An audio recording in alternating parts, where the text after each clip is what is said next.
కానీ నేను అంటుంది మళ్ళీ అప్పుడు కూడా మీరు ఖుషి లాంటి అంత పెద్ద హిట్ ఇచ్చి మీకు ఆయనకి అంత మంచి కెమిస్ట్రీ ఉండి మళ్ళీ కళ్యాణ్ గారితో మళ్ళీ సినిమా రిపీట్ చేయలేదు మీరు, దానికి ఏమైనా ప్రత్యేకమైన కారణం ఉందండి? అలాగే నేను ఉన్నది బేసిక్గా ఇండస్ట్రీ మొత్తం చెన్నైలో ఉన్నప్పుడు ఇక్కడికి ఇండస్ట్రీ ఇక్కడ షిఫ్ట్ అయింది. నేను మా ఫ్యామిలీని అక్కడే సెటిల్ అయ్యాము, షిఫ్ట్ అవ్వలేదు.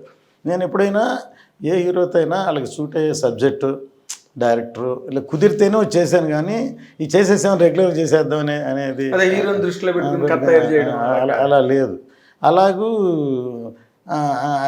ఆయనే పిలిచి ఎంతమంది ధూల్ సినిమా నేను చేశాను, అది కాదు విక్రమ్తో చేశాను, విక్రమ్తో. ఆ ధూల్ చూడలేదు అప్పుడు ఆయన.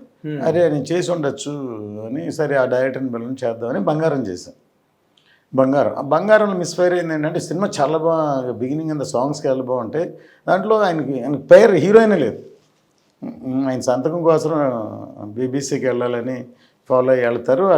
అక్కడ ఉన్న ఒక అమ్మాయిని ఒక అబ్బాయిని కలపడమే ఉంది తప్ప అని హీరోయిన్ లేదు. చెప్పిన డైరెక్టర్ అప్పుడు అంత ఎక్కలేదు, అతను వేరే ఏదో బ్యాంక్ అయ్యాడు.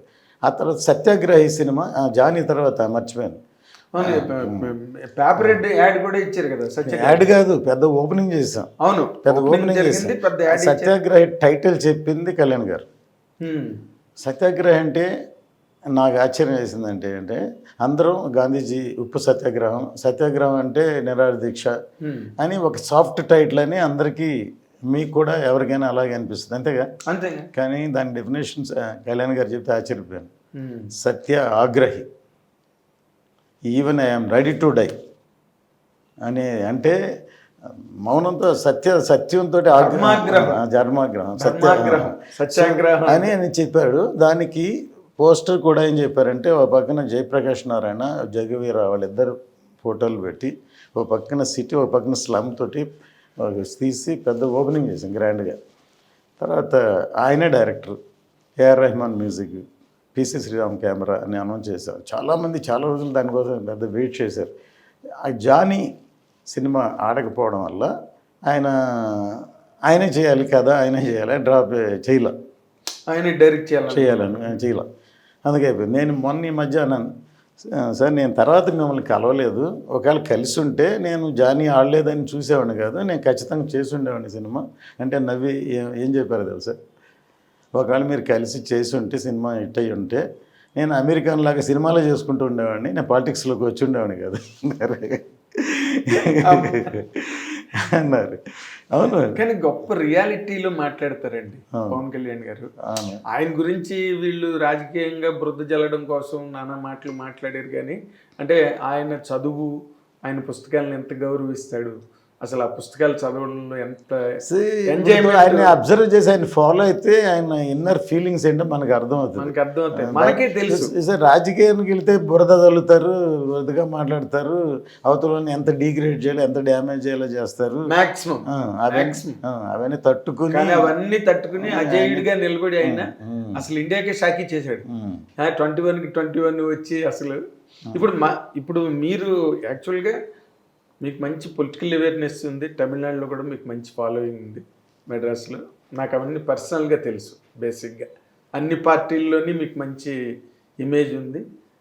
ఇక్కడేమో పవన్ కళ్యాణ్ గారికి అత్యంత సన్నిహితుడు, మీరు హితుడు, అందరూ సన్నిహితులు ఆయనకి. అదే ఓకే, అది వాస్తవం, దాంట్లో డౌట్ ఏం లేదు, because I know about it.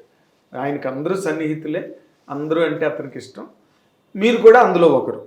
Okay, మీరు పవన్ కళ్యాణ్ గారితో పాటు జనసేన కార్యక్రమాల్లోకి, క్రియాశీలక రాజకీయాల్లోకి ఎందుకు రాలేదండి? మెయిన్ ఏంటంటే నాకు ఇప్పుడు హరిహర వీరమల్లు చాలా బిగ్ ఫిలిం, ఇది ఫినిష్ అవ్వలేదు. మేబీ ఇది ఫినిష్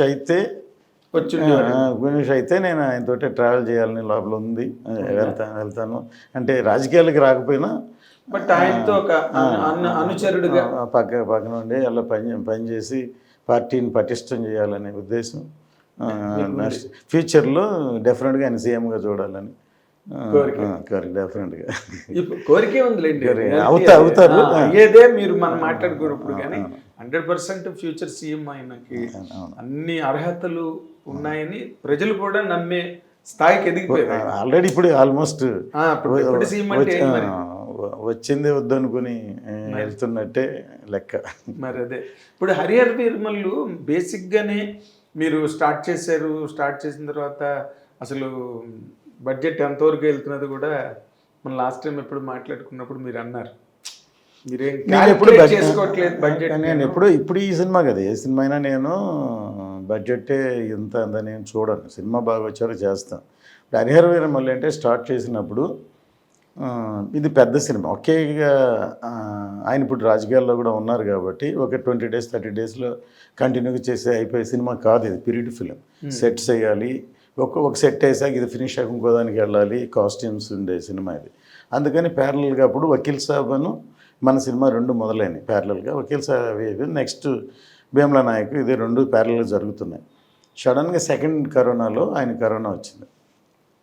కరోనా వచ్చి బాగా సివియర్గా వచ్చింది, రికవర్ అవ్వడానికి టైం పట్టింది. టైం పట్టాక ఆటోమేటిక్ స్టామినా అయింది. అందుకని 2 ప్యారల్ చేయలేక భీమ్లా నాయక్ ఫినిష్ చేశారు. ఆ తర్వాత గ్యాప్ తర్వాత మన షూటింగే క్లైమాక్స్ అంతా చేశారు.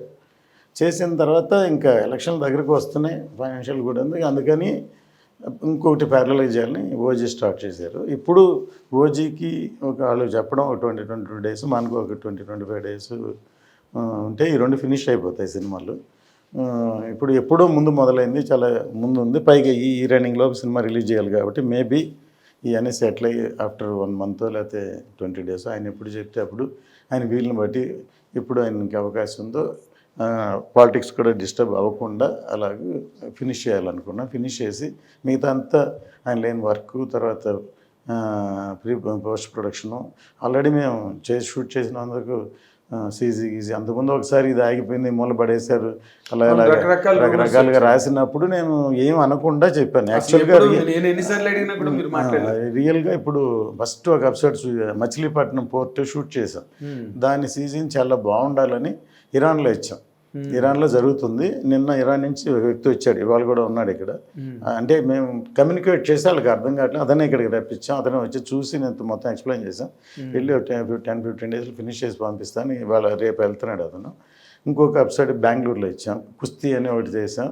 దాని బ్యాక్గ్రౌండ్ ఎందుకంటే ప్రతిదీ పీరియడ్కి లోపలికి వెళ్ళేటట్టు ఉండాలి, ఇచ్చాం. ఇంకోటి చార్మినార్ ఎపిసోడ్ ఒకటి హైదరాబాద్లో చేస్తున్నాం. ఇంకోటి టైగర్ ఒకటి కెనడాలో అక్కడ చేస్తున్నాం. ఇట్లాగూ ఫస్ట్ హాఫ్లో షూట్ చేసినవన్నీ చాలా అన్నీ జరుగుతున్నాయి, ఆల్మోస్ట్ ఫినిషింగ్లో ఉన్నాయి. ఇప్పుడు చేయాల్సిన సీన్స్ వాటిలో రాబోయేవి షూట్ అవ్వగానే ఫాస్ట్గా పోస్ట్ ప్రొడక్షన్ సీజీ వర్క్ అదంటే కూడా ఇప్పుడు ఫ్రీ విజువల్స్ చేసేస్తున్నాం. అప్పుడు ఈజీగా ఏ యాంగిల్, ఏ కెమెరా ఎలా ఉండాలి, ఎలా చేయాలి అనేది కూడా రెడీ చేసేస్తున్నాం. ఈజీగా చేసి ఎట్టి పరిస్థితుల్లో మేము ఆల్రెడీ డిజిటల్ అమెజాన్ కమిట్ అయ్యారు. వాళ్ళ అగ్రిమెంట్ ప్రకారం ఈ రన్నింగ్ కూడా వాళ్ళకైతే అక్టోబర్లో రిలీజ్ అవ్వాలి, చూడాలి పోస్ట్ ప్రొడక్షన్ అమెజాన్ ప్రకారం వాళ్ళ అగ్రిమెంట్ ప్రకారం. సో దాన్ని ఎంత వాళ్ళు రిక్వెస్ట్ చేశారు విజయదశమి అనేవాళ్ళు, కానీ ట్రై చేయాలి కానీ అవుతుందో లేదో దాన్ని బట్టి, లేదా అందుకని అట్లీస్ట్ డిసెంబర్ లోపల ఫినిష్ చేసి రిలీజ్ చేయాలి. ఇయర్లోకి చేస్తే ఇంకెంతవరకు ఎన్ని రోజులు అదే 20-25 days చేస్తే అయిపోద్ది ఆయన అంతే.